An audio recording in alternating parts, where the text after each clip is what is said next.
Good morning সবাইকে। কবিতাস ব্লগে সবাইকে স্বাগত জানাই। তো চলে এলাম সকাল সকাল এক কাপ চা নিয়ে, লাল চা। তারপর কিছুক্ষণ ঘর গোছানোর পরে চলে গেলাম আবার খাবার খেতে। আজকে সকালের রান্নাটা যেহেতু আমি করিনি, আমার শাশুড়িমাই করেছিল, তাই আর সেদিকটাতে আজ যাওয়া হয়নি। তো সকাল সকাল খেয়ে নিলাম। তো এখানে চিকেন ছিল, কালকের চিকেন ছিল, আর ওটা একটা সবজি ছিল, আর এদিকে ঢেঁকি শাক ছিল। তো ওটা দিয়েই সকাল সকাল খেয়ে নিলাম। দেখো বন্ধুরা, সকালটা বেশ রোদ উঠেছিল, আজ খুবই রোদ উঠেছিল। তারপর বরকে জিজ্ঞেস করছিলাম যে আজকের খাবারটা কীরকম লাগছিল। তো ওটাই আমাকে বলছিল যে বেশ ভালো হয়েছে। তো প্রথম প্রথম বলতে একটু লজ্জা পাচ্ছিল ক্যামেরার সামনে, তারপর বলল। ব্যাস, এখানে কিছুক্ষণ আমরা গল্প করে একবারে চলে গেলাম রান্নাঘরে। রান্নাঘরে গিয়ে একটা জিনিস দেখে মন খারাপ হয়ে গেল, সেটা হলো এই যে পেয়ারাগুলো নষ্ট হয়ে গেছে। আসলে দেখা হয়নি যে এখানে পেয়ারা ছিল, তো দেখে খুব খারাপই লাগলো। তো তারপরে আবার চলে গেলাম সবজিগুলো কুটে নিতে। এখানে আলু, টমেটো, পেঁয়াজ, একটু রসুন, সব কিছু আমি একসাথে কুটে নেব।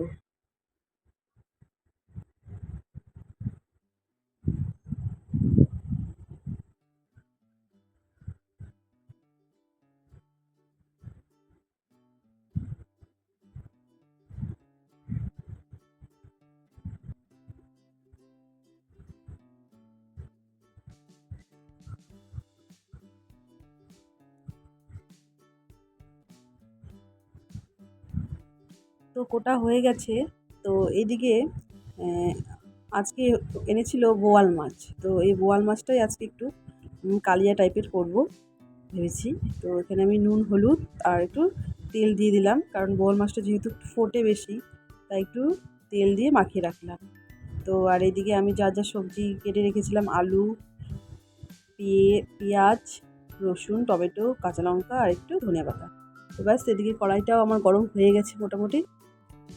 আর এদিকে মাছটাও আমি সুন্দর করে নুন হলুদ দিয়ে মাখিয়ে রাখলাম।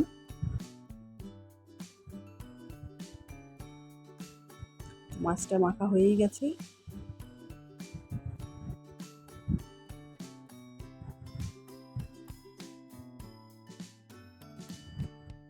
আর এদিকে আমার মশলাটাও হয়ে গেছে রেডি।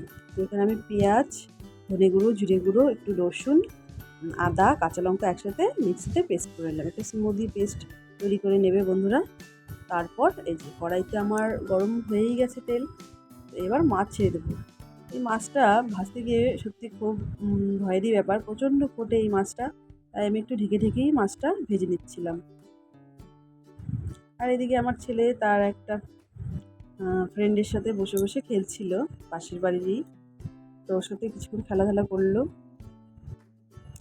আর এদিকে আমার মাছটাও এক পাশটা ভালোভাবে ভাজা হয়ে গেছে। তো এটাকে আমি একটু উল্টে নেব।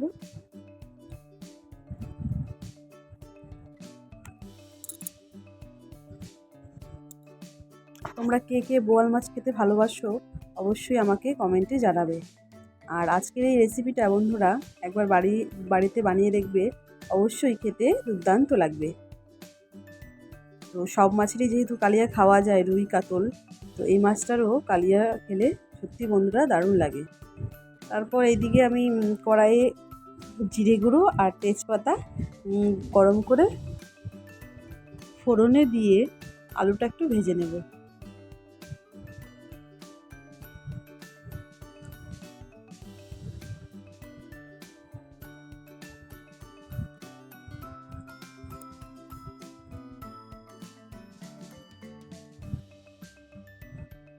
তো আলুটা ঠিক একটু লাল লাল করে এইভাবে এইরকম টাইপের ভেজে নিতে হবে।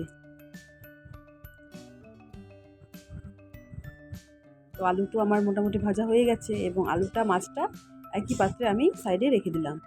এরপর কড়াইয়ে আরও কিছুটা তেল দিয়ে আগে আগে থেকে যে পেস্ট করে রেখেছিলাম মশলাটা, সেটা আমি দিয়ে দেবো, এবং দিয়ে মশলাটাকে খুব ভালো করে কষিয়ে নিতে হবে। একটু লবণ, একটু হলুদ, লবণটা অবশ্যই স্বাদ মতো করে দেবে, একটু হলুদ দিয়ে ভালো করে এটাকে কষিয়ে নেব যতক্ষণ না এটা কাঁচা ভাবটা চলে যাচ্ছে এবং তেল উঠে আসছে।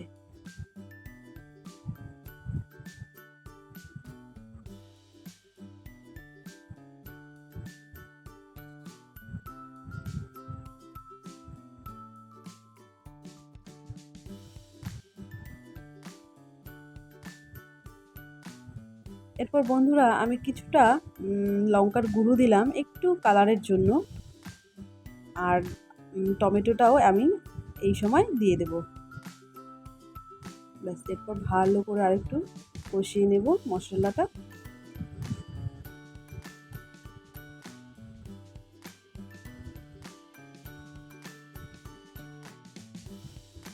ব্যাস, এরপর হয়ে গেছে আমার মশলা কষানো। এরপর আলুটা দিয়ে ভালো করে নাড়িয়ে চাড়িয়ে নেব।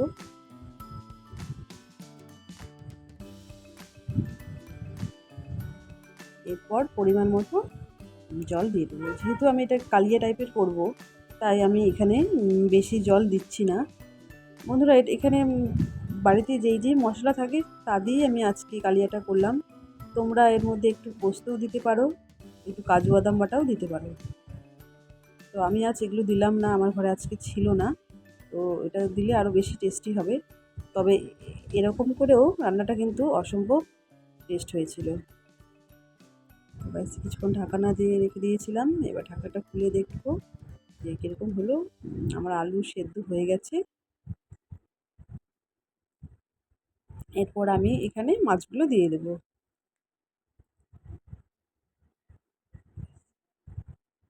গা মাখা করে সবজিটা নামিয়ে দেবো, মাছটা সরি।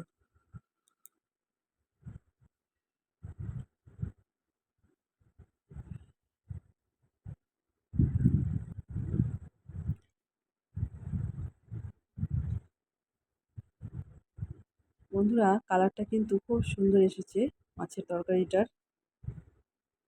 এরপর আমি কয়েকটা চেরা কাঁচা লঙ্কা দিয়ে দেব একটু এক্সট্রা ফ্লেভারের জন্য, এবং ধনেপাতাটা দিয়ে দেব।